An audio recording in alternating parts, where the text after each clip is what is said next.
O minicérebro do jornalista Phil Ball. O britânico Philip Ball teve uma experiência que povoou o imaginário dos mais místicos: se ver fora do corpo. Ele pôde observar como um punhado de suas células se organizavam como neurônios em uma placa de laboratório e começavam a enviar sinais umas às outras até formarem um minicérebro. Até mesmo para Ball, um dos jornalistas científicos mais renomados do Reino Unido, editor por 2 décadas da revista Nature e autor de cerca de 20 livros, a experiência foi alucinante. Essa aventura, tanto científica quanto pessoal, é narrada em seu último livro, How Grow a Man, Como Criar um Ser Humano, em tradução livre, que foi apresentado na edição digital do iFestival Arequipa, no Peru, deste ano. O seguir, confira a entrevista que a BBC News Mundo, serviço em espanhol da BBC, fez com Ball sobre sua nova obra. Talvez também te interesse. BBC News Mundo, como você acabou vendo um minicérebro seu em uma placa de laboratório? Philip Ball, certamente não é algo que eu esperava ver, mas aconteceu porque eu estava envolvido em um projeto com pessoas da University College of London UCL, chamado Creativity of Mind, criado fora da mente, em tradução livre, que pesquisava sobre a demência, quais são as atitudes sociais em relação a ela, como trabalhar com pessoas que sofrem desta condição, usando especialmente artes criativas. Fui convidado para fazer parte da equipe, e uma pequena parte desse projeto envolvia algo que chamamos de cérebros no prato, uma pequena colaboração com neurocirurgiões da UCL que criam minicérebros de pessoas que têm predisposições genéticas a manifestações precoces de Alzheimer. O que se espera ao cultivar minicérebros é um dia ser capaz de entender o que há de errado com o cérebro adulto quando ele começa a desenvolver Alzheimer.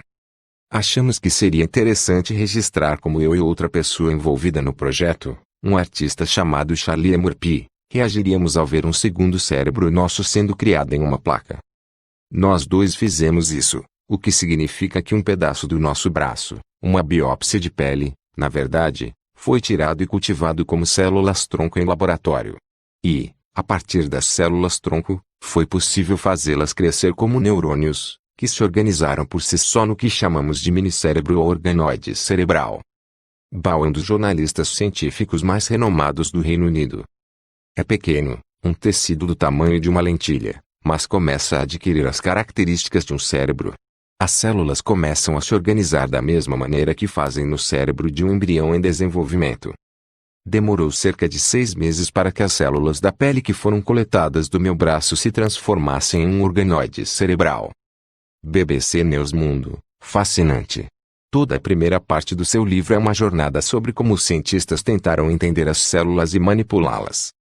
Ball, uma das coisas que eu queria fazer com este livro é restabelecer a célula no núcleo da vida, particularmente no centro da vida humana. Porque acho que nas últimas décadas tem havido uma tendência de focar nos genes como o que nos torna quem somos. Mas os genes não estão vivos. Os genes estão mais abaixo na escala do que realmente é a vida. A unidade fundamental da vida é a célula. E meu livro explora como nos últimos 10 ou 12 anos descobrimos que nossas células são muito mais versáteis do que pensávamos. Que é possível pegar uma célula madura, como uma célula da pele de um adulto, e voltar no tempo de maneira que vire uma célula-tronco, ou seja, o tipo de célula que você encontra em embriões muito prematuros, e que pode crescer novamente até se tornar qualquer tecido do corpo. Você pode induzir essa célula a ser um neurônio, uma célula do fígado ou do coração. Desta forma, você também pode estudar cientificamente como acontece o desenvolvimento de um órgão, mas também pode usá-las para gerar novos tecidos que podem ser utilizados na biomedicina, para reimplantá-los no corpo. BBC News Mundo, algo que me fascinou no seu livro foi a definição do ser humano, uma comunidade de células. E não apenas os humanos, todos os seres vivos. Ball, na escola, obviamente aprendemos sobre as células, mas como se fossem os tijolos do nosso corpo, só que cada uma delas é uma entidade viva, e é o que mais me surpreendeu em todo esse processo de ter uma pequena parte de mim não só viva em uma placa de laboratório, mas crescendo para se transformar em algo que se assemelha a um órgão. Na verdade, alguns cientistas estão levando isso mais além. Não só é possível cultivar qualquer tipo de tecido e órgão em miniatura, como também é possível reprogramar nossas células para se tornarem células reprodutivas, espermatozoides e óvulos, e, a princípio, a partir deles, é possível fazer crescer outro ser. Qualquer parte de nós pode potencialmente se tornar outro ser. Me confrontar com isso fez mudar minha visão sobre quem somos e do que somos feitos. O que consideramos ser nossos limites como indivíduo único se tornam menos claros quando começamos a ver as coisas dessa maneira. Potencialmente, dentro de nós, há milhões de indivíduos. E estou falando apenas sobre nossas próprias células. No livro, também falo sobre como estamos repletos de células bacterianas. As células são objeto de fascínio para o homem há séculos. Na imagem, a ilustração de células de um livro publicado em 1905. BBC News Mundo, um dos tópicos do seu livro é uma advertência para não oferecer uma narrativa, um propósito, ao que as células fazem. Sim. Nós em nossas vidas dependemos de narrativas. Gostamos de criar histórias para dar sentido ao que acontece em nossas vidas. Na ciência, usamos narrativas e metáforas para entender conceitos científicos, mas acho que na biologia humana em particular, foram desenvolvidas narrativas muito fortes sobre como a vida se desenvolve. Uma deles, que ganhou força nos últimos anos, é que somos nossos genes. Que eles são o manual de instrução. E atrelada a ela, está a narrativa de que os genes são de alguma forma egoístas, que só se preocupam com eles e que somos os veículos que os genes usam para se propagar. Esta é uma narrativa, não é algo que a ciência nos diga, mas é uma forma de entender o que a ciência nos diz. É apenas uma das muitas narrativas possíveis. O que quero que as pessoas percebam é que essas narrativas não são neutras. Pensar nos genes como egoístas não é algo que a biologia nos obrigue a dizer, é uma maneira de tentar entender. Mas, por meio dessas narrativas, estamos dando sentido à natureza. Expressamos, por exemplo, que a natureza é implacável. Também há narrativas sobre como nós, seres humanos, somos concebidos, a narrativa de que os espermatozoides nadam bravamente até encontrar o óvulo, que está ali pacientemente à espera para ser fecundado. É tudo muito estereotipado. Utiliza estereótipos de gênero. Essa, por exemplo, é uma narrativa que não reflete o que acontece biologicamente. Por isso, no meu livro peço para estarem atentos a essas narrativas e questioná-las, porque também as utilizo.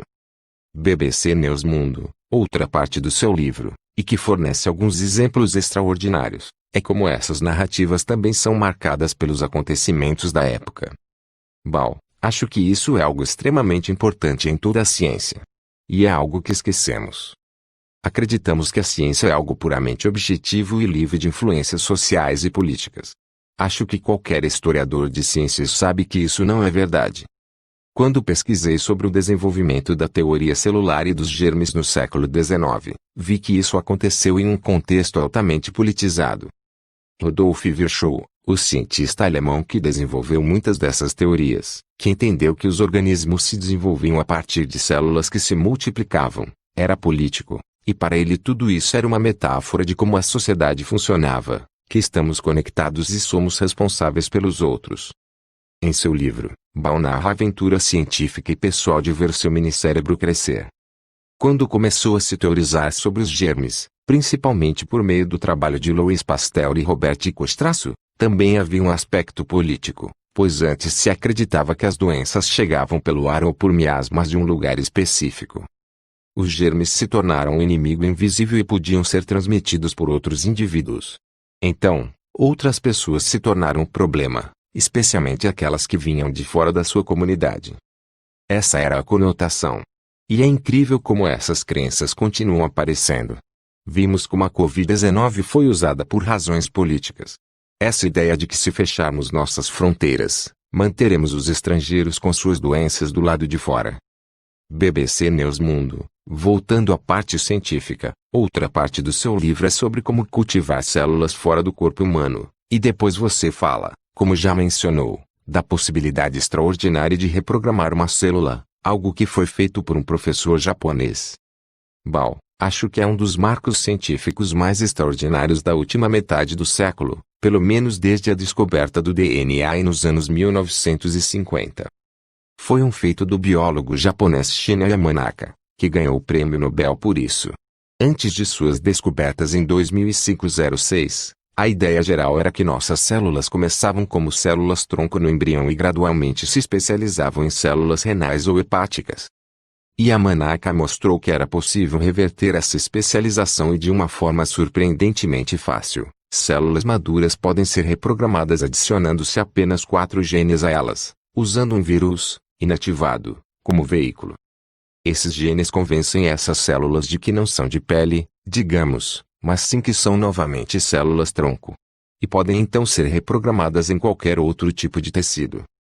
É muito fácil fazer isso com os neurônios, quase um estado padrão para as células-tronco. Então foi muito fácil cultivar meu minicérebro. Agora os cientistas estão pesquisando como fazer isso não apenas em uma placa de laboratório, mas dentro do corpo. Desta forma, tecidos como os do coração ou até mesmo do cérebro poderiam ser reparados. BBC News Mundo, isso está no fim do seu livro, Como levar todos esses avanços de volta ao corpo humano, para reprogramar células e, até mesmo, criar órgãos. Isso pode trazer benefícios enormes. Sim, esses organoides que crescem fora do corpo são um recurso fantástico para pesquisas médicas, porque significa que você pode estudar um cérebro ou um coração, algo que não seria ético fazer em um paciente. Por exemplo, agora está sendo usado para estudar como a Covid-19 pode ter efeitos não apenas nos pulmões, mas também neurológicos. Mas se pudermos fazer isso com segurança dentro do corpo, já foi feito em alguns animais, será a maneira de reparar tecidos nervosos lesionados, por exemplo, no coluna vertebral. Portanto, pessoas que ficaram paralisadas devido a uma lesão, poderiam ter seus tecidos reparados, e há sinais de que poderiam se mover novamente. O mesmo com o coração. Hoje é possível cultivar tecidos fora do corpo, mas é muito difícil reintegrá-los e fazê-los bater em uníssono com o coração. Mas se crescerem diretamente no órgão, isso seria possível. Devo acrescentar que, por enquanto, isso não é isento de riscos. Por exemplo, se reprogramarmos as células para reconvertê-las em células-tronco, há o perigo de que se tornem cancerígenas. É algo em que uma célula pode se converter muito facilmente, se não for controlada adequadamente. BBC News Mundo, mas há outros problemas, certo? Questões éticas. É como abrir uma caixa de Pandora. O que você considera o maior problema ético nesse tipo de pesquisa? Para começar, você precisa ter certeza de que esses tratamentos vão ser seguros, como acontece com qualquer tratamento novo. Reprogramar células assim, em particular para cérebros, traz suas próprias questões éticas. Se melhorarmos a maneira como esses minicérebros são cultivados e conseguirmos fazê-los crescer mais, no momento há um limite, porque eles não recebem sangue, chegaremos num ponto em que devemos nos perguntar: o que está acontecendo dentro desse cérebro? Existe algum tipo de sensibilidade ou sensação? É muito difícil saber, inclusive, o que isso significa para um cérebro isolado, porque os cérebros crescem em corpos, conectados a neurônios sensoriais. Portanto, é uma pergunta que devemos nos fazer. E se houver algum tipo de sensibilidade, devemos nos perguntar qual deve ser nossa resposta ética diante disso. Os tecidos resultantes dessas técnicas podem ser usados para testar, por exemplo, efeitos de drogas, sem a necessidade de recorrer a animais. BBC News Mundo, você também pode se perguntar se existe algum tipo de consciência. Absolutamente. Não sabemos o que é consciência. Sabemos que parece atingir certas partes de nossos cérebros, e possivelmente de muitos animais. Se o cérebro que está sendo cultivado começar a desenvolver essas partes, algo como a consciência começará a aparecer. E isso pode ir mais além em termos éticos, porque há discussões e pesquisas sobre o cultivo de órgãos humanos dentro de animais, como porcos ou vacas. A ideia é que um órgão humano completo possa ser cultivado nesses animais e usado para transplantes. Como sabemos, a escassez de órgãos para transplante é um problema enorme, então existe uma necessidade. Mas há muitas questões éticas, em primeiro lugar, sobre o bem-estar do animal. Ou como o paciente vai se sentir quando souber que vai receber um órgão que cresceu em um animal. E se você começar a contemplar a ideia de fazer isso com o cérebro, então, imagina. Parece algo de ficção científica, mas a princípio não há razão para pensar que não seja possível. BBC News Mundo, em seu livro, você dá exatamente esse exemplo: cultivar e desenvolver um cérebro humano dentro de um porco.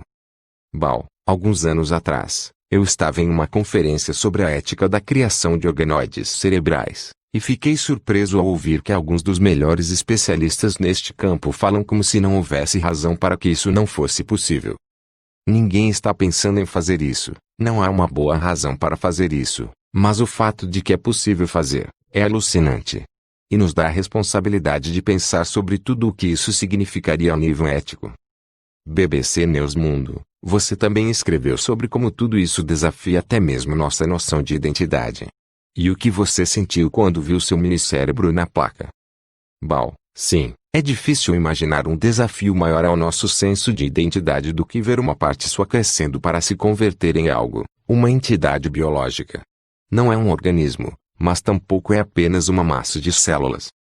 Isso me fez pensar sobre onde realmente estão os limites da minha individualidade.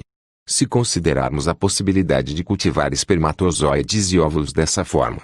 Em certo sentido, é clonagem, mas não como conhecemos. Esta tecnologia desafia a noção de que nossa individualidade termina em nossa pele. A ideia de aceitar que somos uma comunidade de células, e que cada célula é algo autônomo que pode crescer até se tornar algo diferente.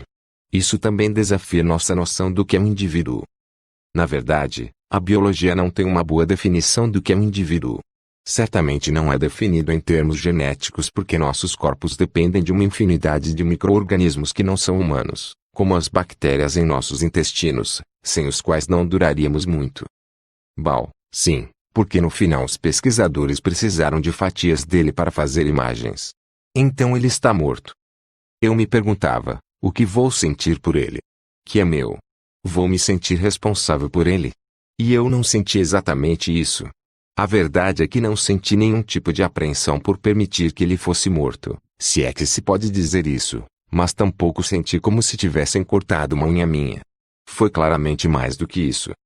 Mas foram cultivadas várias células a partir do meu pedacinho de pele, e algumas delas ainda estão congeladas nos laboratórios da UCL e podem um dia ser descongeladas e voltar a ser cultivadas em um minicérebro ou outro tipo de tecido. Portanto, não é o fim da história para minhas células.